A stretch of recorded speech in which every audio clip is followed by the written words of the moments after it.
Good morning, student. Now today we will discuss M phase of cell cycle, that is mitosis division. So student, आज हम plants में cell cycle की M phase को study करेंगे, जिसको mitosis division भी कहते हैं। ये जो एम फेज है वो बेसिकली चार चरणों से मिलकर बनी होती है: prophase, metaphase, anaphase and telophase. This M phase is subdivided into four main phases. First is prophase, second is metaphase, third is anaphase, fourth is telophase.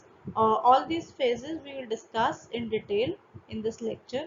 इन सभी चरणों को हम आज इस लेक्चर में डिटेल में स्टडी करेंगे, इनको हम डिटेल में डिस्कस करेंगे.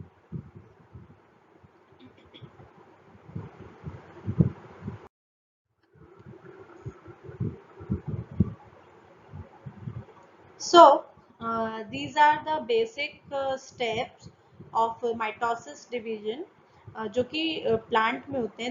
ये जो प्लांट सेल है उसमें होने वाले बेसिक स्टेप्स है माइटोसिस डिवीजन में. सबसे पहले प्रोफेज आपको दिखाई दे रहा है. सबसे पहला जो चरण है वो प्रायर टू प्रोफेज कैसा होता है वो आपको दिखाई दे रहा है. दूसरा इट्स अर्ली प्रोफेज, तीसरा लेट प्रोफेज है, देन चौथा मेटाफेज है, देन अर्ली एनाफेज है नीचे से पहला, फिर नीचे से दूसरा लेट एनाफेज है, देन टीलोफेज है, और लास्ट जो है वो कंप्लीशन है, माइटोसिस का completion. So student, these are the basic steps involved in the cell division, mitosis division. First is the prior stage to mitosis. Second is the early prophase. Third one is the late prophase.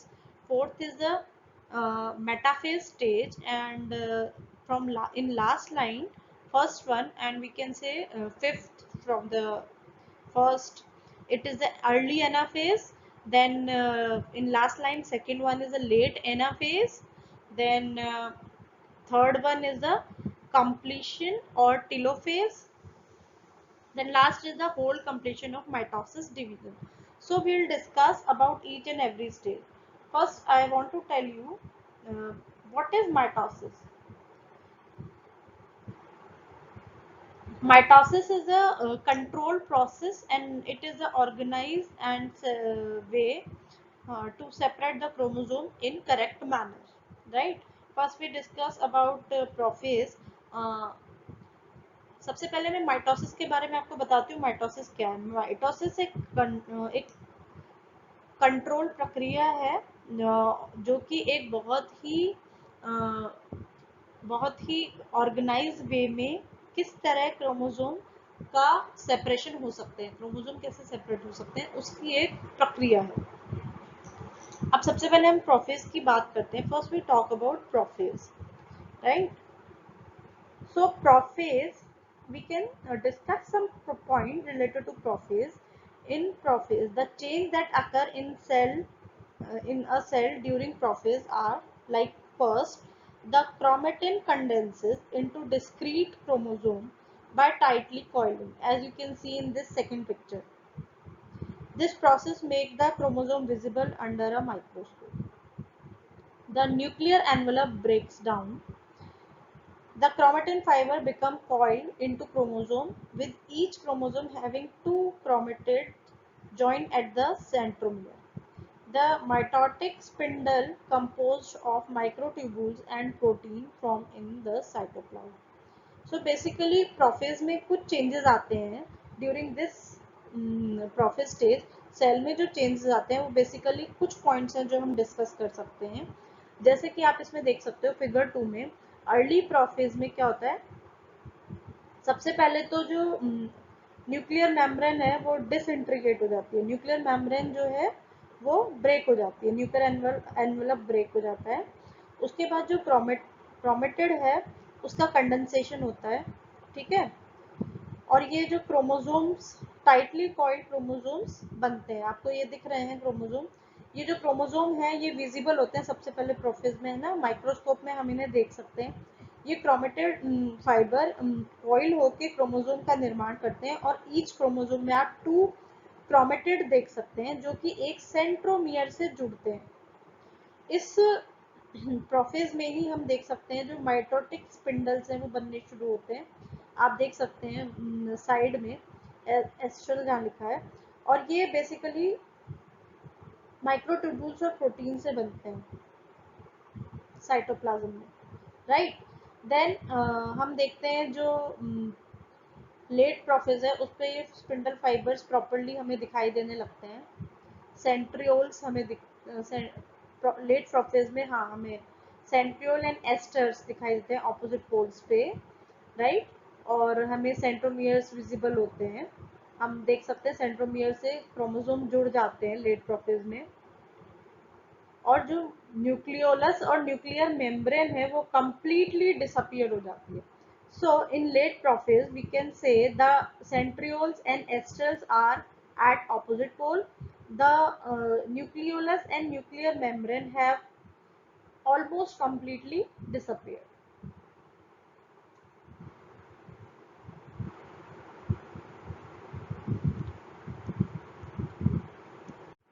Some more changes we can see in late prophase, that polar fiber, which are microtubules that make up the spindle fiber, reach from each cell pole to the cell's equator. The kinetochore fibers interact with the spindle polar fibers, connecting the kinetochores to the polar fibers. The chromosome also begin to migrate towards the cell center. So late prophase में हम कुछ और चीज़ें भी हमें visible होती हैं, जो पोलर फाइबर्स हैं जिनको हम माइक्रोट्यूबुल्स कहते हैं, वो स्पिंडल फाइबर से बनती हैं और ये ईच पोल से सेल इक्वेटर पर हमें बनती हुई दिखाई देती हैं। जो काइनेटोकोर फाइबर्स हैं वो स्पिंडल पोलर फाइबर्स के साथ कनेक्ट होते हैं, ठीक है। फिर और हम अंत में देखते हैं कि जो क्रोमोसोम्स हैं वो सेल सेंटर की तरफ माइग्रेट करना स्टार्ट होते हैं। Now we will move to metaphase. In metaphase you can easily see in the fourth diagram from the in first line, the doubled chromosomes, their centromere attached to the spindle fiber line up at mid cell in metaphase. So आप देख सकते हो इसमें figure में कि ये जो double chromosome है, दो क्रोमोसोम जो हैं वो सेंट्रोमियर से जुड़े हुए हैं और ये बेसिकली स्पिंडल फाइबर से लाइन अप होते हुए कहाँ जा रहे हैं, सेल के बिल्कुल मिड में, right.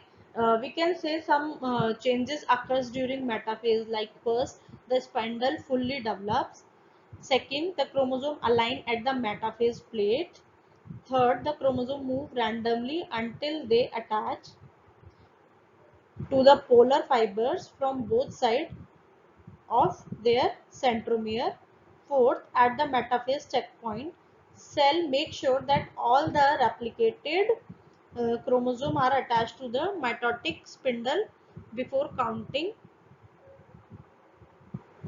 to anaphase. So हम इजीली कह सकते हैं कि मेटाफेज में कुछ इंपॉर्टेंट पॉइंट्स है या कुछ इंपॉर्टेंट चेंजेस है जो होते हैं, जैसे कि पहला, स्पिंडल पूरी तरह से डेवलप हो जाते हैं, क्रोमोसोम अलाइन हो जाते हैं मेटाफेज प्लेट पे जो बीच आपको दिखाई दे रहे हैं। फिर जो क्रोमोसोम है वो रैंडमली मूव करते हैं जब तक कि वो काइनेटोकोर से नहीं जुड़ जाते, ठीक है। और जुड़ने के बाद उनका मूवमेंट नहीं होता, पोलर फाइबर पे जो काइनेटोकोर है उनसे नहीं जुड़ जाते बोथ साइड पे। फिर हम देखते हैं कि मेटाफेज का जो चेक पॉइंट है उसमें ये देखा जाता है कि जो रेप्लिकेटेड क्रोमोसोम है वो माइटोटिक स्पिंडल से अटैच हो गए हैं या नहीं एनाफेज में जाने से पहले, राइट। अब now we'll discuss about anaphase. So there are some changes which can occur during the anaphase, like first the paired centromere in each distinct chromosome begin to move apart. Once the paired sister chromatids separate from one another, each is considered a full chromosome. They are referred to as the daughter chromosome. Then next, through the spindle apparatus, the daughter chromosome move to the poles at opposite end of the cell. Next, the daughter chromosome migrate centromere first, and then kinetochore fiber becomes shorter as the chromosome near a pole.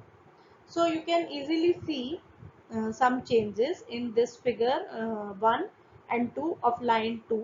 जो line 2 में first दो figure है, इसमें आप देख सकते हो early anaphase और लेट एनाफेज में क्या क्या चेंजेस होते हैं. In early anaphase the centromere splits, half the chromosome move to one pole and half to the other pole. ये जो अर्ली एनाफेज है, इसमें क्या होता है, जो क्रोमोसोम है वो टूट जाते हैं. हाफ क्रोमोसोम एक पोल पे जाते हैं, हाफ दूसरे पोल पे जाते हैं. ठीक है. और लेट एनाफेज में आप देख सकते हो क्या होता है. In late anaphase the chromosome have almost reach their respective pole. The cell membrane begin to pinch at the centre. आप इसमें देख सकते हो जो ये लेट एनाफेज में जो क्रोमोसोम है वो ऑलमोस्ट अपने अपने पोल पे मूव कर चुके हैं और बिल्कुल एंड पॉइंट पे ये पहुंच जाते हैं. बेसिकली क्या होता है एनाफेज में, जो पेयर्ड सेंट्रोमियर है ईच क्रोमोसोम के, वो अलग अलग होना शुरू होते हैं. एक पेयर्ड सिस्टर क्रोमेटिन सेपरेट हो जाता है दूसरे से, अनदर पेयर से. ठीक है. इसको हम क्या बोलते हैं, फुल क्रोमोसोम. इनको हम डॉटर क्रोमोसोम भी बोलते हैं. ये जो स्पिंडल एपिटस है, इस पे जो डॉटर क्रोमोसोम है, ये पोल्स की तरफ, ऑपोजिट पोल्स की तरफ मूव करते हैं सेल के एंड तक. ये जो डॉटर क्रोमोसोम है, इनका जो माइग्रेशन है क्रोमोसोम का माइग्रेशन जो है वो कंप्लीट हो जाता है in late anaphase. Now we'll discuss about telophase. So in telophase you can see easily the cell membrane completes construction. In telophase, nuclear membrane form around the separated chromosomes, uh, and some changes are also very important which observe in telophase. Nuclei begin to form at opposite poles. Opposite poles पे nuclei बनना शुरू हो जाते हैं. Complete जो cell membrane है वो start हो जाती है बनना, बन जाती है. और जो सेपरेट क्रोमोसोम है वो न्यूक्लियर मेम्ब्रेन से सेपरेट, उस न्यूक्लियर मेम्ब्रेन में सेपरेट करने जाती है. The nuclear envelope of these nuclei are form from remnant piece of parent cell's nuclear envelope.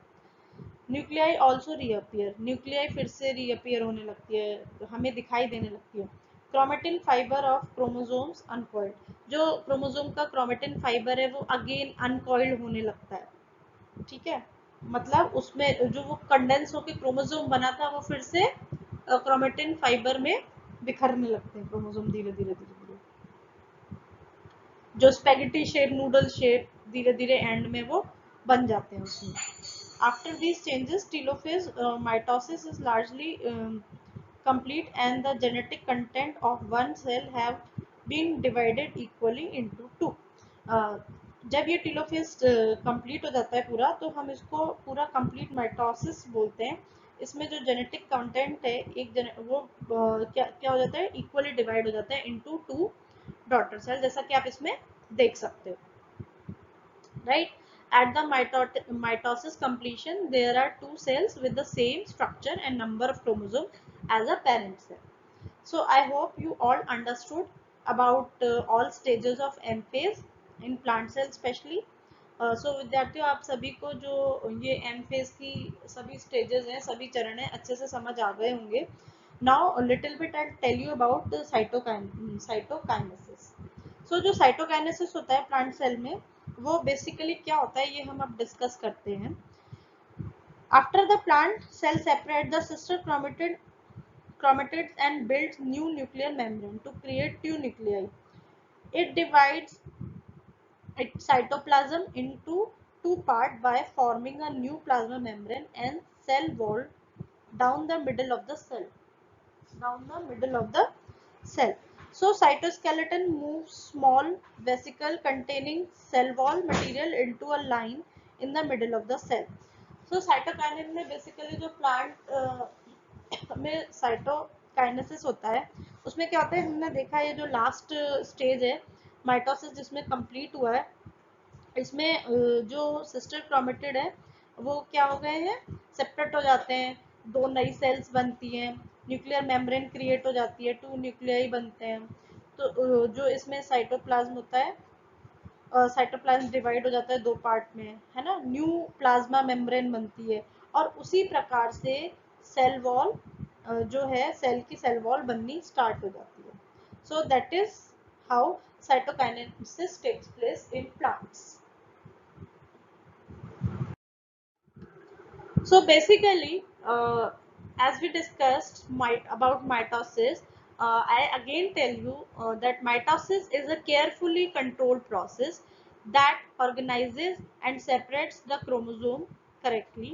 After the cells separate the chromosomes and build new nuclei, they divide their cytoplasm by cytokinesis and form two distinct cells. सो बच्चों basically जो mitosis है वो एक carefully control प्रक्रिया है, जिससे कि जो कि क्रोमोसोम्स को सही तरीके से सेपरेट करने में मदद करती है।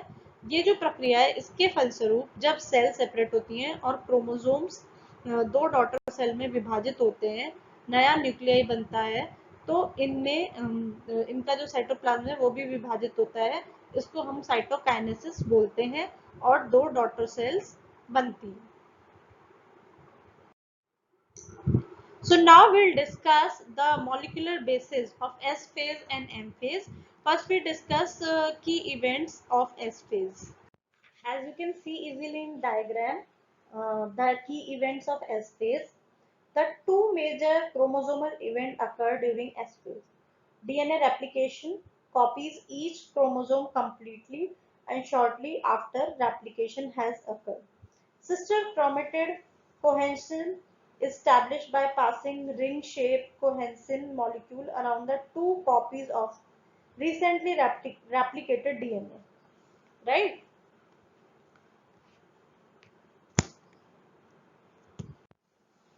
हम देख सकते हैं इसमें जो इनिशिएशन होता है डीएनए रेप्लिकेशन का, उससे जो डीएनए रेप्लिकेटेड डीएनए की जो कॉपीज बनती हैं, जो क्रोमोसोम है वो कंप्लीटली कॉपीज का निर्माण करते हैं, और आफ्टर रेप्लिकेशन रेप्लिकेशन के जस्ट बाद क्या होता है, सिस्टर क्रोमेटिड कोहेंसिन का स्टैब्लिशमेंट होता है। ये स्टैब्लिशमेंट, ये रिंग शेप कोहेंसिव मॉलिक्यूल जब दो कॉपीज जो रिसेंटली रेप्लिकेटेड डीएनए है इसके चारों तरफ ये मॉलिक्यूल जब लग जाते हैं तो हम इसे बोलते हैं establishment of sister chromatid cohesive. Cohesin molecule मैंने आपको पहले भी बताया था, ये जो मॉलिक्यूल है इसके थ्रू इसके थ्रू बेसिकली जो सिस्टर क्रोमेटिड है वो आपस में डुप्लीकेशन के बाद इस मॉलिक्यूल की सहायता से एक साथ जुड़ते हैं। आप इसमें देख सकते हो ये कोहेंसिव मॉलिक्यूल आपको दिखाई दे रहा है रिंग शेप में, और स्टैब्लिशमेंट हो रहा है कोहेंसिन का, और दो सिस्टर क्रोमेटिड आपको एंड में दिखाई दे रहा है।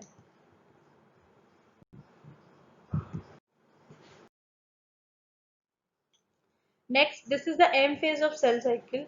ये सेल साइकिल की एम फेज है। जो एम फेज है सेल साइकिल को उसको हम माइटोटिक फेज कहते हैं, ये भी हमने डिटेल में अध्ययन कर लिया है। We have started M phase और mitotic phase of cell cycle. इसमें we can say some points how chromosome duplication and segregation takes place in cell this M phase. हम इसमें ये डिस्कस करेंगे कि एम फेज में जो क्रोमोसोम का सेग्रीगेशन और डुप्लीकेशन है वो कैसे होता है। So we focus on some key steps and key process of this M phase. The firstly, each pair of sister chromatids is bound to a structure called mitotic spindle. This structure is composed of long protein fiber called microtubules that are attached to one of the two microtubule organizing centers, also called spindle pole bodies in yeast and other fungi. Okay, so the microtubule organizing center are located on opposite side of the cell forming poles toward which the microtubules pull the chromatids. Then the chromatid attachment is mediated by kinetochore assembled at each centromeres.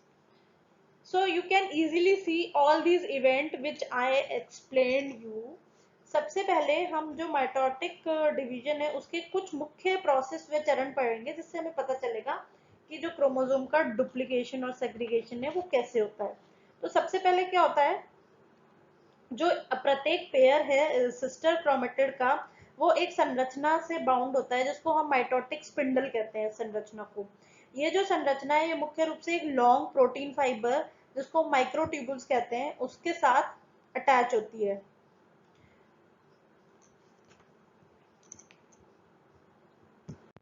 ये जो mitotic spindle संरचना है मुख्य रूप से long protein fibre से बनी होती है जिसको हम माइक्रोट्यूबुल्स कहते हैं, और ये जो माइक्रोट्यूबुल्स हैं ये एक माइक्रोट्यूबुल ऑर्गेनाइजिंग सेंटर से जुड़ी होती हैं। इस माइक्रोट्यूबुल ऑर्गेनाइजिंग सेंटर को हम यीस्ट व कुछ फंजाई में स्पिंडल पोल बॉडीज भी कहते हैं। ये microtubule organizing center basically opposite side पर लोकेटेड होता है, सेल की ऑपोजिट पोल्स पे होता है, जैसे कि आप देख सकते हो माइक्रोट्यूबुल से आप देख सकते हो और माइक्रोट्यूबुल ऑर्गेनाइजिंग सेंटर आपको दिखाई दे रहा है। तो इसको हम बोल सकते हैं ये सेल्स के पोल्स पे बना होता है। अब इसमें क्या होता है, ये जो माइक्रोट्यूबुल्स हैं ये क्रोमेटिड्स को पुल करती हैं। माइक्रोट्यूबुल्स क्रोमेटिड्स को पुल करती है। क्रोमेटिड, ये जो क्रोमेटिड का अटैचमेंट है ये काइनेटोकोर से मीडिएटेड होता है। ये काइनेटोकोर जो है ये प्रत्येक सेंट्रोमियर पे हमें दिखते हैं। ठीक है, ये हम इस डायग्राम में हमें काइनेटोकोर भी दिखाई दे रहे हैं और कोहेंसिन भी हमें दिखाई दे रहे हैं। इसके बाद कोहेंसिन ब्रेक हो जाते हैं। So the second stage is the जो कोहेंशन है बिटवीन क्रोमेटिड के वो डिसॉल्व हो जाते हैं, ब्रेक हो जाते हैं। और इससे पहले कि कोहेंशन ब्रेक हो उनमें पुलिंग फोर्स एक डेवलप हो जाती है। ये पुलिंग फोर्स माइटोटिक स्पिंडल की वजह से डेवलप होती है। ये सेकंड मेजर इवेंट होता है। और थर्ड मेजर इवेंट क्या होता है जिसमें कि जिसको हम बोलते हैं कि माइटोसिस हो गया, जो सिस्टर क्रोमेटिड का सेपरेशन है, ये जैसे हो रहा है सिस्टर क्रोमेटिड का separation. So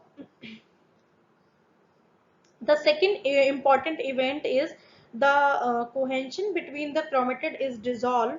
Before cohesion is dissolved, it resists the pulling force of the mitotic spindle. After the cohesion is dissolved, the third major event in mitosis can occur. We can say the sister chromatid separation. So this is the complete control of M phase of cell cycle, how chromosomes separate in M phase. So I'll tell you some more points, like in the absence of counterbalancing force of the chromatid cohesion, the chromatid are rapidly pulled towards opposite pole of the mitotic spindle. Thus the cohesion between the sister chromatid and attachment of sister chromatid kinetochores to opposite pole of the mitotic spindle play opposing role that must be carefully coordinated for chromosome segregation to occur properly. अगर कोई भी counter balancing force नहीं होगी chromatid कोहेंशन के लिए तो जो rapidly chromatid का जो मूवमेंट है वो ऑपोजिट पोल की तरफ होता रहेगा माइटोटिक स्पिंडल के। तो इसको काउंटर बैलेंस करने के लिए जो सिस्टर क्रोमेटिड के काइनेटोकोर्स हैं ऑपोजिट पोल्स पे, उनका जो माइटोटिक स्पिंडल है वो एक ऑपोजिट फोर्स क्रिएट करता है। ठीक है, उससे ये काउंटर बैलेंस हो जाता है और ये काउंटर बैलेंस होता रहता है और ये कोऑर्डिनेशन चलता रहता है जब तक कि क्रोमोसोम सेग्रीगेशन प्रॉपर्ली नहीं हो जाता.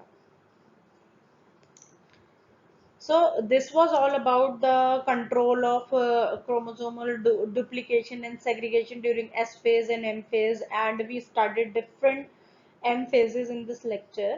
I hope you understood. So बच्चों ये S phase और M phase में कैसे M phase जो है सेल साइकिल की उनमें कैसे क्रोमोसोम का डुप्लीकेशन और सेग्रीगेशन कंट्रोल होता है और हमने M phase के डिफरेंट स्टेजेस पढ़े आज के लेक्चर में.